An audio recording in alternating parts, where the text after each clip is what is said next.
Bienvenue sur le podcast The Perf Club. Aujourd'hui, on continue la série sur la science derrière l'entraînement en parlant de la gestion de la fatigue.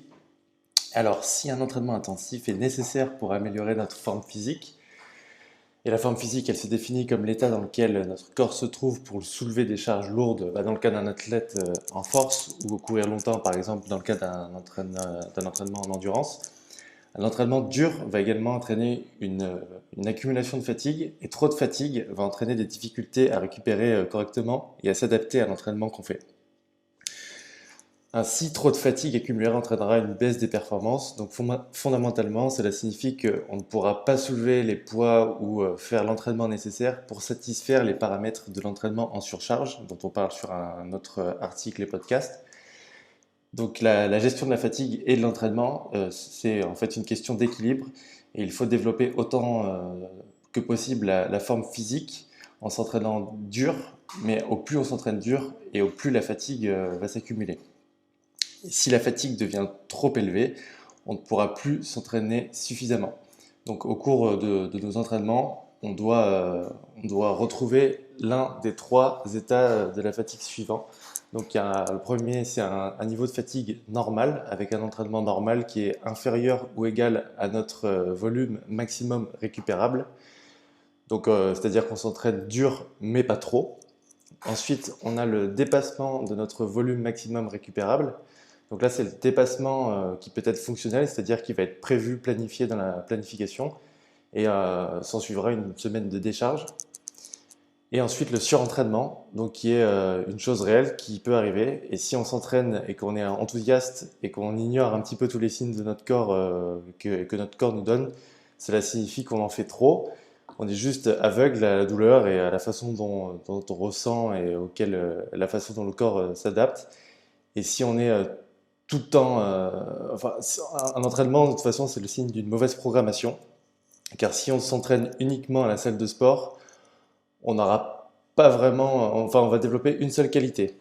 Le surentraînement, ça va surtout être quelque chose qui va arriver dans les sports où on s'entraîne à la salle de sport, en technique, qu'on doit aller courir. Et par exemple, un joueur de football, par exemple, qui doit aller courir, faire de la force, de l'endurance, le surentraînement va apparaître surtout dans ce type de force, mais moins dans un entraînement qui est très spécifique, mais qui est très réduit. Par exemple, un athlète de force sera moins sujet au surentraînement, puisque l'essentiel de son entraînement est concentré sur une spécificité qui est le développement de la force. Donc on va développer un petit peu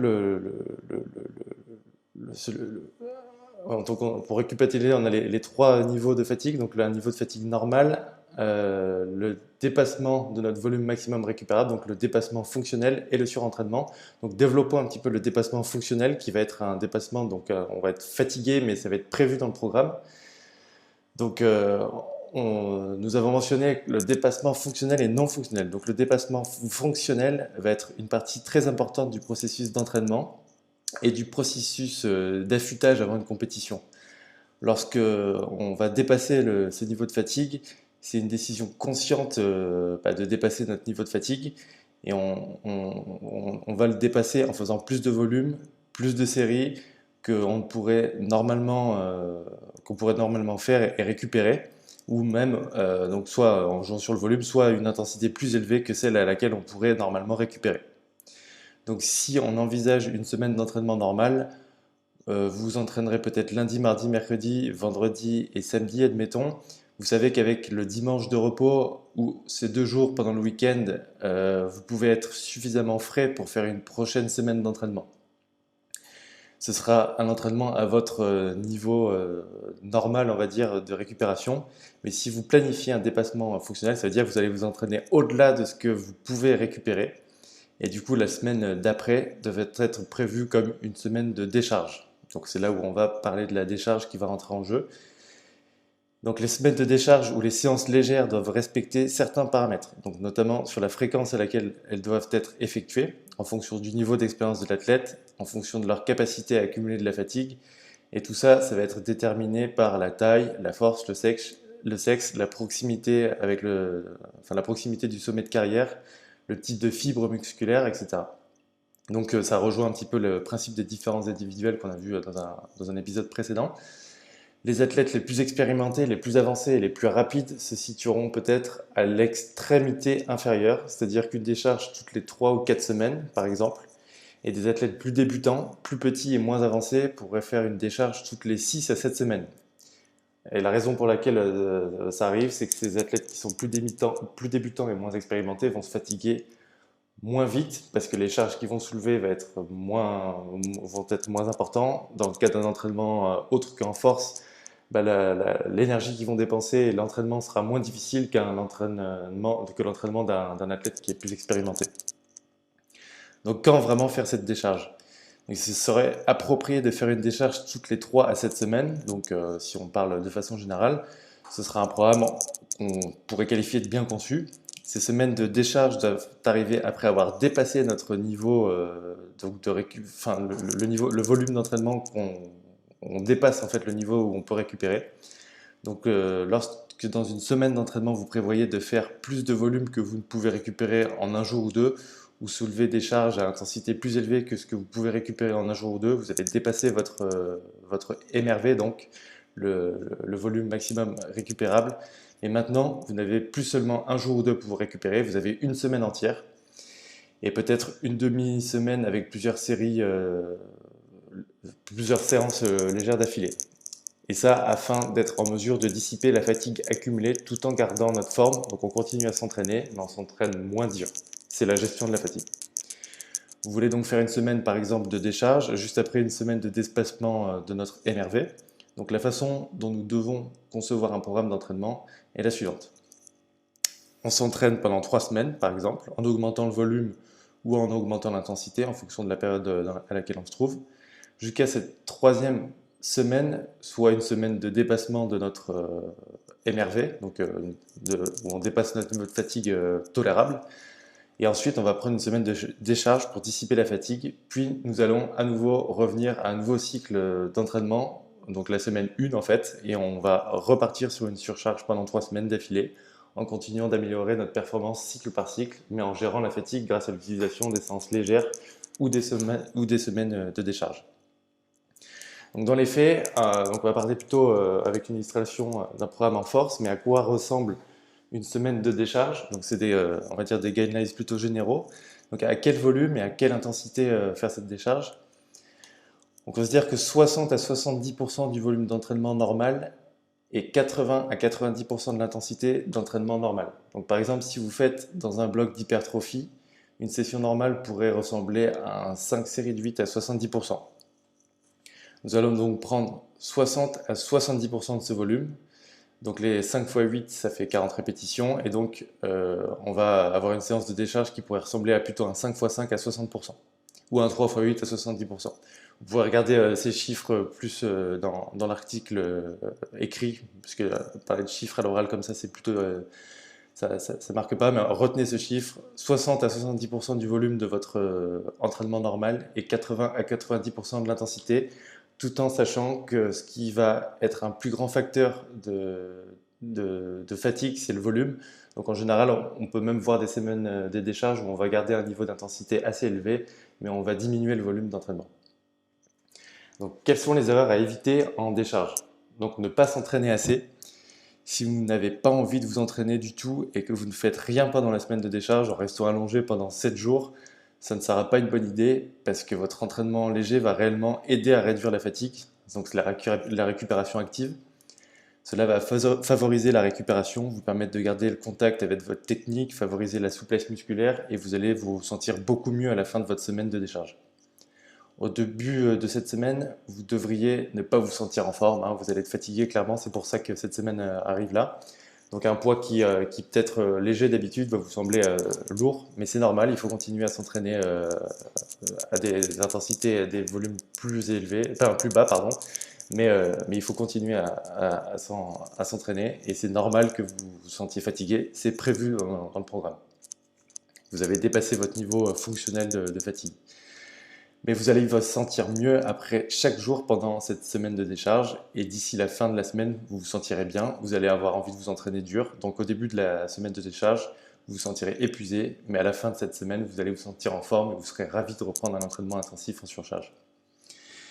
Si vous prenez des semaines de décharge trop fréquentes, que vous ne dépassez jamais votre MRV, donc votre niveau de fatigue fonctionnelle, par le biais de plus de séries ou en tout cas d'un entraînement en surcharge, bah, vous ne devriez pas prendre de semaine de décharge parce que vous ne l'avez pas mérité en fait en quelque sorte. Vous n'allez pas récupérer, vous n'allez pas prendre bénéfice d'une semaine de décharge si vous vous êtes pas entraîné suffisamment fort. Donc ça, c'est des éléments aussi à prendre en compte dans votre programme. Donc ça, c'était les premières idées sur ne pas s'entraîner assez. Ensuite, sur trop s'entraîner pendant cette semaine-là, donc rendre votre semaine de décharge trop difficile. Si vous êtes très motivé par votre entraînement et que vous voulez vous entraîner dur, n'oubliez pas que le but d'une semaine de décharge est de diminuer la fatigue. Assurez-vous donc que vous respectiez ces paramètres de réduction du volume et de l'intensité afin de réduire la fatigue et que la semaine de décharge fasse son travail, c'est-à-dire réduire la fatigue. Donc trop s'entraîner, c'est-à-dire trop de volume proche d'une compétition par exemple, s'entraîner correctement pour une compétition consiste à équilibrer la relation entre la forme et la fatigue. Donc si vous effectuez un entraînement à volume élevé qu'on pourrait considérer comme une phase d'hypertrophie entre 1 à 3 semaines avant une compétition, vous ne pourrez peut-être pas dissiper cette fatigue à temps pour atteindre une forme physique optimale pour le jour de la compétition. De la même façon, si vous vous entraînez pendant cette semaine de décharge à une intensité trop élevée, bien que le volume est un plus grand facteur de fatigue que l'intensité, une intensité élevée va également induire de la fatigue. Donc si vous chargez trop lourd dans votre entraînement, ou en tout cas que l'intensité est trop élevée, ça va accumuler de la fatigue encore plus, et ça va vous empêcher vos articulations de récupérer, et ça ne sera pas durable sur le long terme. Vous allez également violer le principe de potentialisation, dont on parlera dans un prochain épisode et qui est déjà disponible en article sur le blog de The Perflow. Si vous n'incluez pas ces semaines de décharge dans votre entraînement, il est probable que vos séances difficiles ne le soient pas assez. Si vous faites jamais de décharge, ça veut dire que vous vous entraînez pas assez difficile. Vos entraînements sont pas assez difficiles. Donc assurez-vous de surpasser votre MRV, donc votre volume récupérable, puis prenez cette semaine de décharge. Comprenez que c'est une partie importante du processus d'entraînement. Cela ne signifie pas que vous n'êtes pas motivé dans votre entraînement, ça fait partie du processus. On s'entraîne dur et ensuite on prend une semaine de décharge. Donc les méthodes de récupération, puisqu'on parle de la gestion de la fatigue dans cet épisode, donc les paramètres les plus importants pour récupérer et s'adapter à l'entraînement vont être le sommeil et la nutrition. C'est la base et ce qui est fondamental. Vous pouvez vous amuser avec plein de techniques plus fancy, etc. Mais si vous ne vous assurez pas sur le sommeil et la nutrition, en fait, le reste, vous n'avez pas la base de la pyramide si vous ne gérez pas le sommeil et la nutrition. Donc, ce que vous devez éviter. Donc, c'est parfois décrié, mais la thérapie par le froid. Pendant le cours normal de l'entraînement en surcharge, donc ces 3 semaines difficiles du cycle d'entraînement, vous devez éviter la surutilisation de la thermothérapie, en particulier les bains froids, la douche de contraste chaud-froid, la cryothérapie, etc. Parce que ces méthodes vont vous aider à récupérer entre les sessions et vous aider à vous sentir mieux, mais la façon dont ils y parviennent est d'éliminer artificiellement l'inflammation. Et l'inflammation est l'un des signaux d'adaptation corporelle les plus importants. C'est une des choses qui dit à votre corps, vous avez travaillé très dur, on doit nous adapter et on doit s'améliorer pour être prêt pour le prochain entraînement. Et lorsque vous supprimez artificiellement l'inflammation grâce à la thérapie par le froid, par exemple, vous allez en fait atténuer le signal d'adaptation, vous allez atténuer l'effet de l'entraînement. Ça va être très minime, mais rien qu'à 1% de perte sur une semaine, et semaine après semaine, année après année, ça va s'accumuler. Et en fait, on veut quand même s'entraîner dur et que quand on s'entraîne, ce ne soit pas pour rien. Donc, on vous encourage à réserver cette thermothérapie, comme le bain froid, la douche, la cryothérapie, pendant les semaines de décharge uniquement. Lorsque l'objectif est de se sentir mieux. De même, la thérapie par le chaud, comme le sauna, est quelque chose qui doit également, qui a un intérêt en fait assez limité, car si vous êtes assis dans un sauna pendant 20 minutes et que vous transpirez tout le temps, ce qui se passe, c'est que vous allez vous déshydrater, et la déshydratation va évidemment être un ennemi de la récupération. Ce que vous devez faire, de façon générale, au cours de l'entraînement normal en surcharge, c'est des interventions sur les tissus, les massages, la récupération active vont en fait introduire une inflammation ciblée. Donc si vous avez trop sollicité ou beaucoup sollicité un muscle ou une articulation, vous pouvez peut-être cibler des massages sur cet endroit-là, localisés et sur des muscles qui sont particulièrement fatigués. Vous allez intervenir activement sur un muscle ou une articulation et en introduisant une inflammation plus ciblée dans cette zone, votre corps va travailler encore plus dur pour s'adapter et faire récupérer cette zone spécifiquement. Et donc, vous allez cibler votre récupération sur les zones où vous en avez besoin. Donc, utilisez ces massages et autres sans en abuser non plus. Donc voilà pour les grands principes de la gestion de la fatigue. N'hésitez pas à nous laisser des commentaires et sur le blog et à nous contacter si vous avez d'autres questions. On pourra faire des articles ou des podcasts plus interactifs si vous avez des questions. Merci et à bientôt sur le podcast.